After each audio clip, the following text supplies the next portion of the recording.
Hello, and this is the Sleon Productions podcast where we interview authors, speakers, influencers that impact the world. It could be anyone from an 18-year-old trying to get to college or start his career to a person in his later stage in life.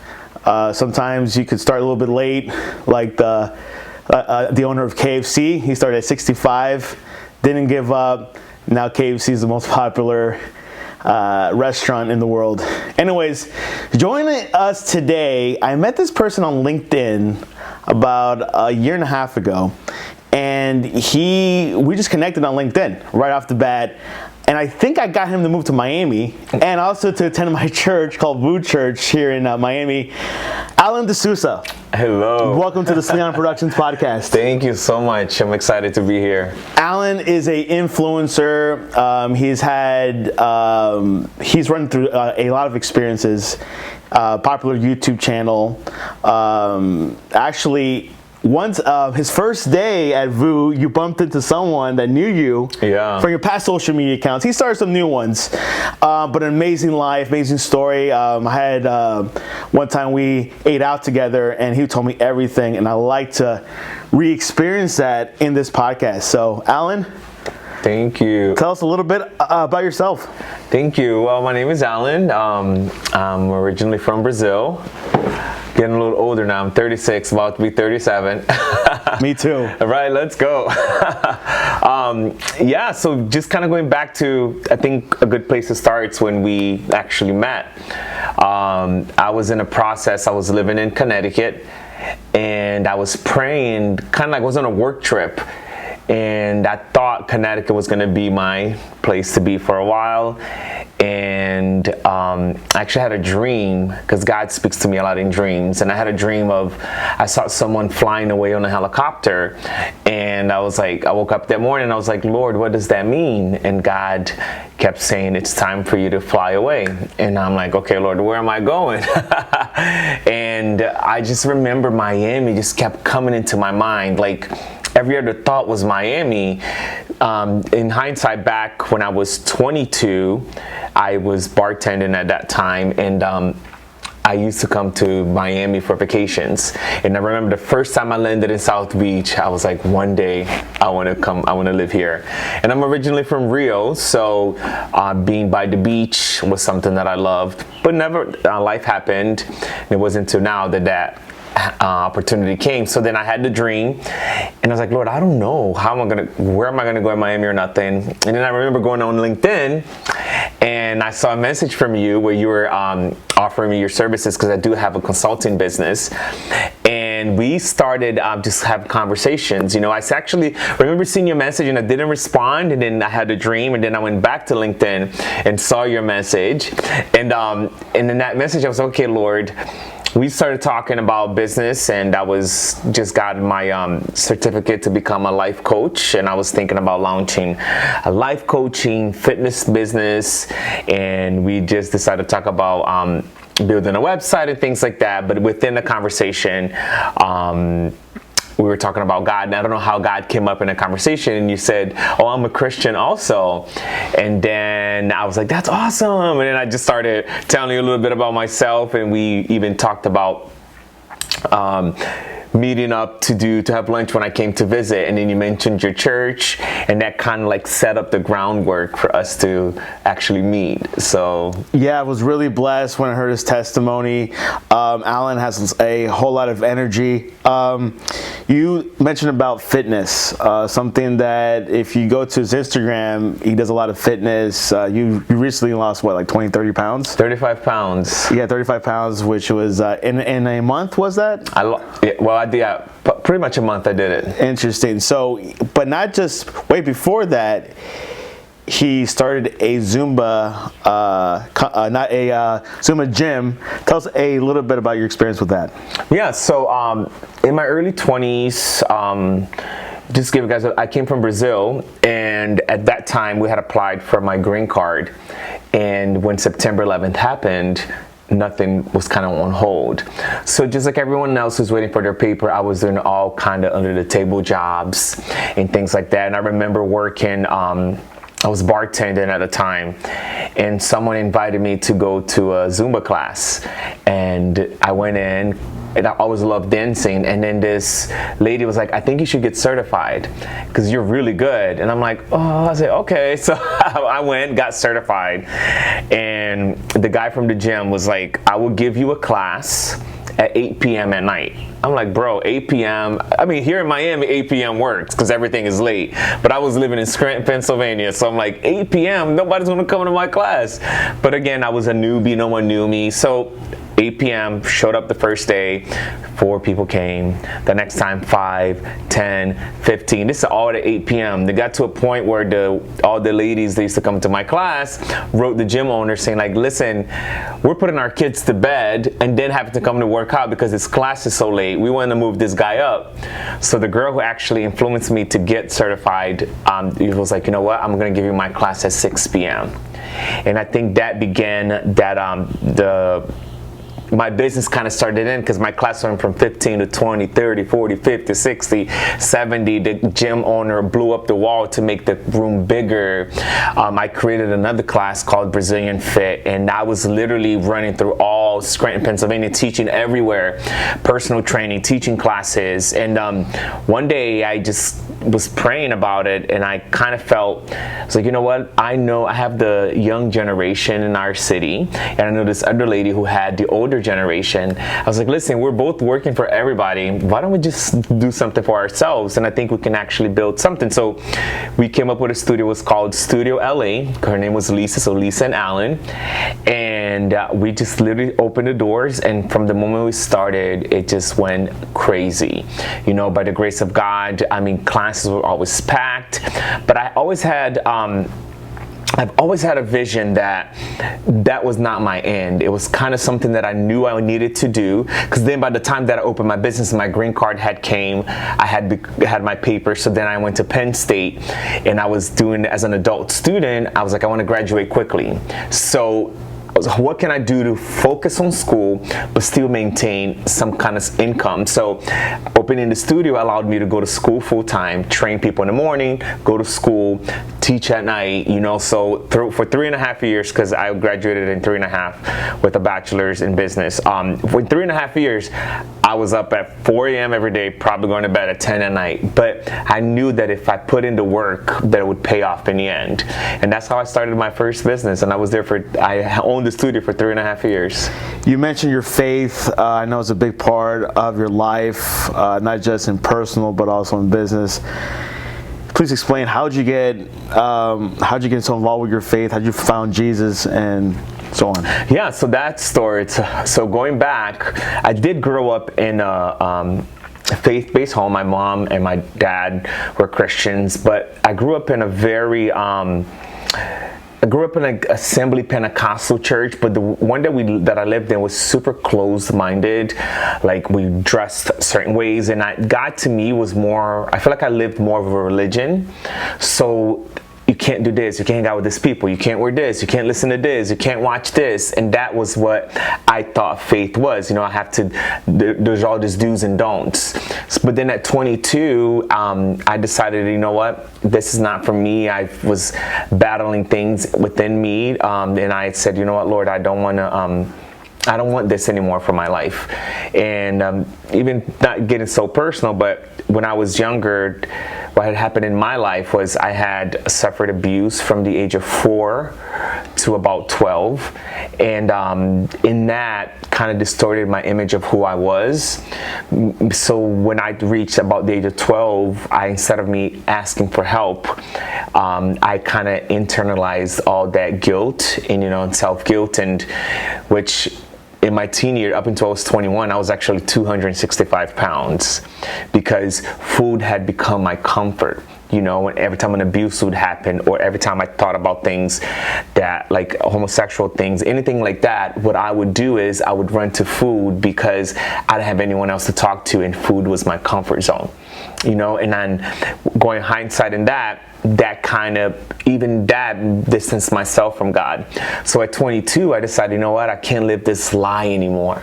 You know, I'm gonna live my life. And at 22, I just left the church, I always loved God, but I never distanced myself from God in my mind, but I distanced myself from the church.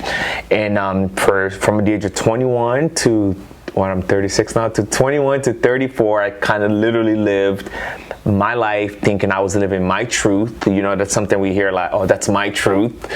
You know, and my truth is very changes, but there's God's truth and what the society calls our truth, you know. And so I kind of lived my truth into 34.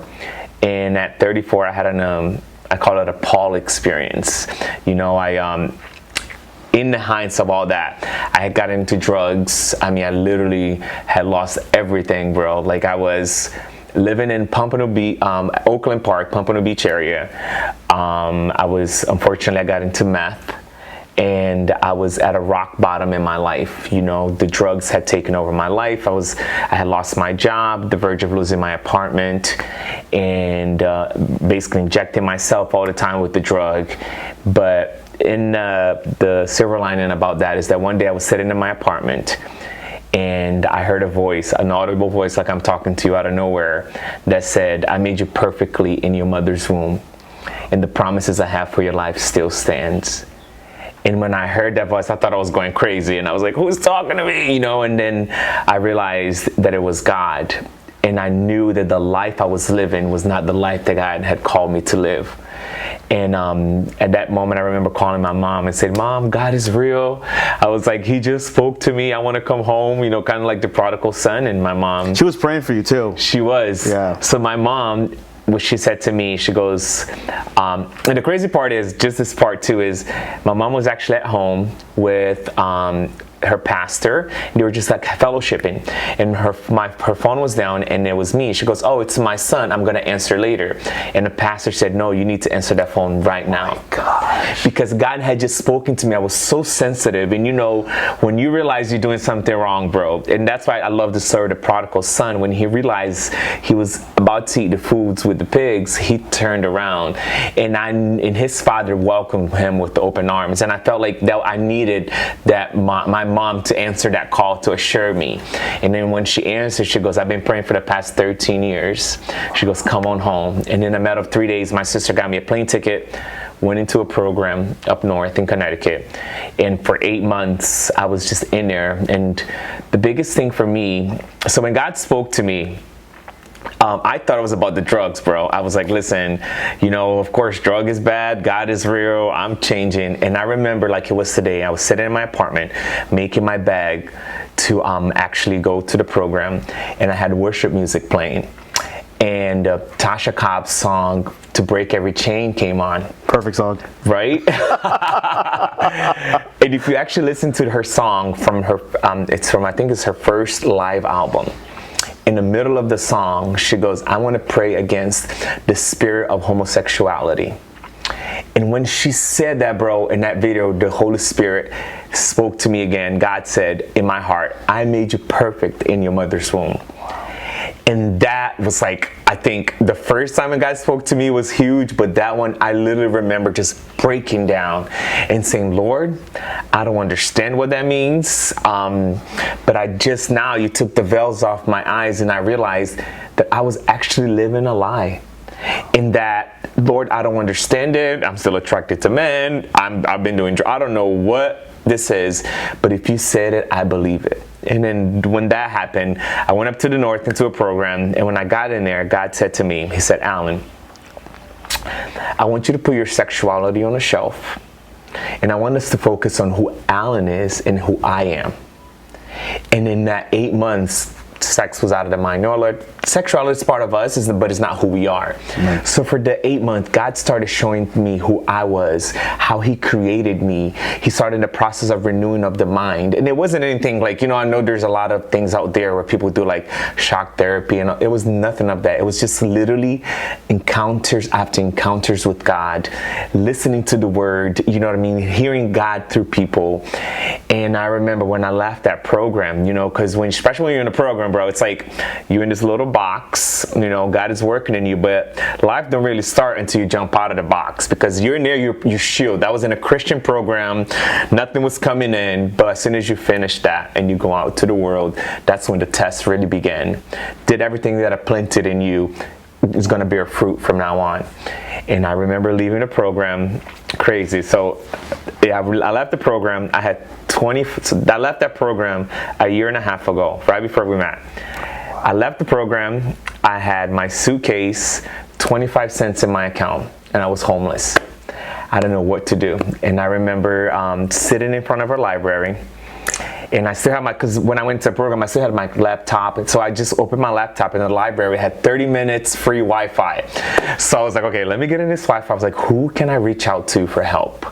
You know, and because of the drugs and the things that I have done, I had put my parents through enough that there was no way my parents could take me in at that situation. I was like, you know what? I can't do this to my parents. So I got on a laptop, called a friend, and she said, Allan, I was like, hey, I'm sorry to reach out to you, but this is my situation. I'm homeless. Within an hour, she connected my phone, got me a bus ticket back to Scranton, Pennsylvania, where I actually lived most of my life. Got me a bus ticket, got me a place to stay with a friend of us. That's all within a couple hours. So I go into her place, and I went online. I was like, you know what can I do to restart my life? And so I went back to fitness. Like whole thing about Zumba. I was like, you know, maybe I can do like a Christian Zumba class, and I can do something with fitness. And I remember sitting in my apartment. I said, okay, I'm gonna go on live Facebook today. Because when you just kind of going back a little bit, when you mentioned about my success in fitness and my other Instagram page, before all this happened, because of my business, I had a big YouTube account, and I had a big social media account where that was my business, you know what I mean? That's how I kind of promoted my stuff, which got people to invite me to go to places and build my influence. And when I went into the program, I remember God saying, like it was today, he said, I want you to delete everything. And I was so sensitive. Okay, I deleted my Facebook, YouTube page, everything. So how many followers did you have? Like, I think Instagram, like over 8,000. YouTube, I had videos that had like 500,000 views on them, you know, and God said, I want you to delete everything. So I was obedient, deleted. So when I got out of the program, I had to create a new Facebook, and I just started adding people. And I created, and I was like, okay, I'm going to launch this fitness thing, bro. I created all I understand about technology, but I'm not tech savvy like you. You're like, that's why you need people like you to help us, because I was not tech savvy, but I did what I could. So I remember logging into Facebook Live, and I was like telling my story. I said, listen, guys, I know I'm back in Scranton. This is what happened. I did drugs, but you know what? I just want to start making money, figure things out. If you want me to personal train you in the streets, you know what I mean? We can run up the streets and do I can train you. Here's my phone number. Reach out to me. And brother, I remember as soon as I logged off, I got a message on my message on Facebook. In God divine moment, somehow my boss from the company that I used to work for was on Facebook. Out of everything in the world he could have been doing, he was on Facebook at that time, on my Facebook, and he watched my live video. And he said, you came out like a phoenix. He's like, and I believe in second chances, and I would love to give you another opportunity. So I did that thinking like I'm going to go back into fitness, but God had other plans, because I also have a consulting business. But because my consulting business went under because of my drug use, I never thought I could actually go back into that. You know, especially in the medical field, it's a small community in hospice. So it's like, I don't know if anyone will ever let me, I left with a bad reputation. But when God does something, he does it fully. And when God restores someone, he does it all the way, you know. And he's like, you know, Allan, I would love to give you an opportunity. I got one day of work, and I was like, hey man, brother, when you had 25 cents in your account, one day, it's good. And then from that, my business just kind of started getting more and more work, which led me to come to Miami. So yes, and you know, once I met him and I heard the story, it changed my life. It was very, very profound. Let's go back into your weekly videos, I believe you do, and I believe you still call it Let's Talk About Jesus. Yeah. You restarted your social media campaign, I would like to call it. Tell us about that, and how's it been like lately? Yeah, so I as you guys can tell, I talk a lot. I'm a talker. So I knew that ever since I was in a program, when I was in a program, God started giving me dreams and visions. And, you know, especially when you're new to faith, God starts to like show you different spiritual gifts and different things you're good at. And I always knew that I love to talk. So when I when I moved to Miami, I was like, Lord, I said, what can I do? And I felt God saying, I want you to start a podcast. And I was like, Lord, I have no experience on podcasting. That's when I reached out to you and you helped me get my mics, my cameras. You came over, helped me launch everything, which was so good because I had no idea, you know, and I was okay, Lord, I'm gonna do it. I have no experience. I don't even know what to do. And God was like, I will show you the way. So I started, I think I'm on this week will probably be my 26th episode. And I remember launching the podcast, and the moment I did that first one, it was so intense. And I was like, wow, that felt so great. I did it. But I did not realize what God was doing then, but I do now.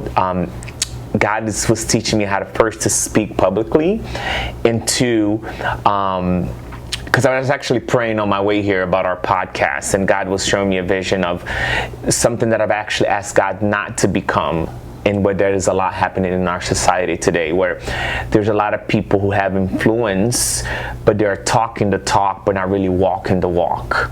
You know, and when they get to heaven, they're going to have this beautiful resume of what they have done on the earth, but yet they never lived by the standards that they were speaking, you know. And I've been very adamant about, say, Lord, whatever you decide to do with this podcast, with my life, I don't want to just talk the talk. I want to walk the walk. Do you know what I mean? Because when that day comes and I get to heaven, I want God to say, I knew you. Not just what you did, I knew you as a person. So when that prayer, then God started to do. So God would give me a word, I would preach it on that podcast, bro. The moment I hang up, everything that I just preached, I had to live it.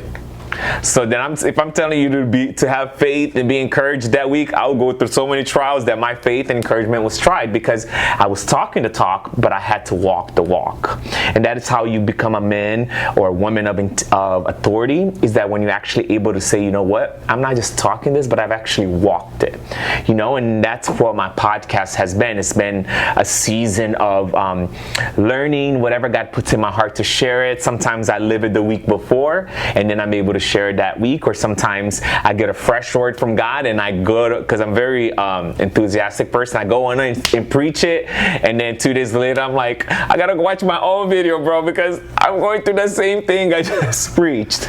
So it's been like that journey. It's super small. I don't have a lot of followers, but one thing that God always places in my heart, he says, don't despise small beginnings, you know, and keep being faithful to what I've given you, and don't worry about how many people, because there has yet to been a podcast that I've recorded that I've gotten one person who said, hey, that was for me. And God talks about there's one soul for God is more than anything else. Do you know what I mean? So that's always been my philosophy now, because before, again, I was just like everybody else, doing all this promoting stuff and thinking about doing paid promotion and all this stuff. But God has been at least for my ministry, God has been very adamant about, like, you know what? I want you to keep it simple. I want you to just do the bare minimum in the sense of self-promotion, because the spotlights, it will hit all of us. And when it does for my life, or whatever level God will take, all the glory will be his. It wouldn't be like Allan did it, because it was all be like, you know what, it was a God thing, you know. So which you do the podcast both in English and Portuguese. I do. Well, I was doing in Portuguese, but it became a lot. That's when I was just in English. I've been doing just the podcast, and I also been I don't know, like, got this desire to do fitness again. Do you know what I mean? So even in that, bro, you can't just talk the talk. You got to be able to walk the walk. So I created a YouTube series called Getting in the Best Shape of My Life. And each week I am sharing how I am getting in the best shape of my life. It's not a linear process. You know, there's its ups and downs. And I feel like what I want to share with is help people understand, become the full version of who God created them to be. And in the end of every video, I still do an appeal, because I feel like I have an evangelistic call. I do that on my podcast, and even in my fitness video, I always end with, if you don't know Jesus, he died for you. And I always try to do that to kind of bring people back, because I feel like I'm starting to live my purpose and my dream, because before God allowed me to be out in the world, even work on my exterior, he had to do an internal healing. And that's my hope, is that people will surrender to God and understand that if they're willing to allow God to do the work inward, then you'll be able to live the outward life with Christ in much fullness. I know this is a little bit impromptu, but if a person is interested, if you do provide any type of like health consulting or any type of exercise, do you do that, or and if you did, what's the best way to reach you?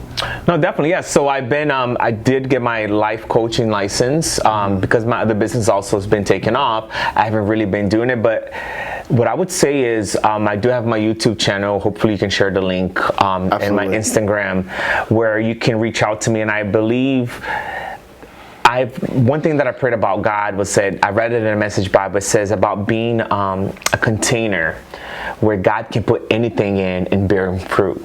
You know, and I've seen that in my life. I love fitness, but I don't put myself in a box.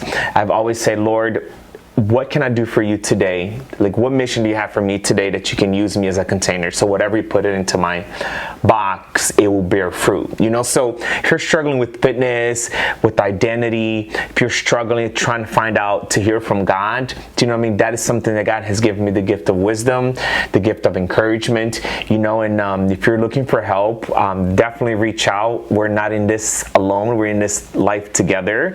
And I think every time I've done this, help someone, that automatically help myself.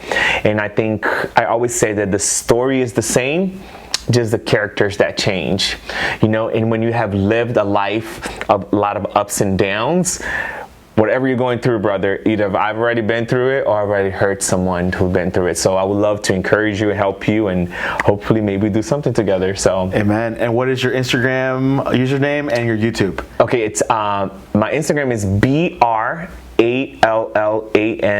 USA, Brallan Souza, Brazilian Allan USA. In my YouTube channel, I don't have, because again, I don't have a big following at all. Yeah, so you're limited. It's one of those like real long, it's like. But yeah, like if you search Allan Souza. Allan Souza, I would say Allan Souza, and then put Let's Talk About Jesus podcast. And you'll be able to find videos there, you know, to encourage you. And he pronounced it right. I never heard you pronounce your last name. It's the Souza. Souza, yes. Okay. I think the Souza, I don't know why, because maybe I listen to a lot of the British commentators when they pronounce Brazilian soccer players. Yeah. Okay, one more time, Brallan USA on Instagram. Yes, BRALLAN, ALLAN USA on Instagram. Great content, fitness, spiritual stuff, and also health stuff.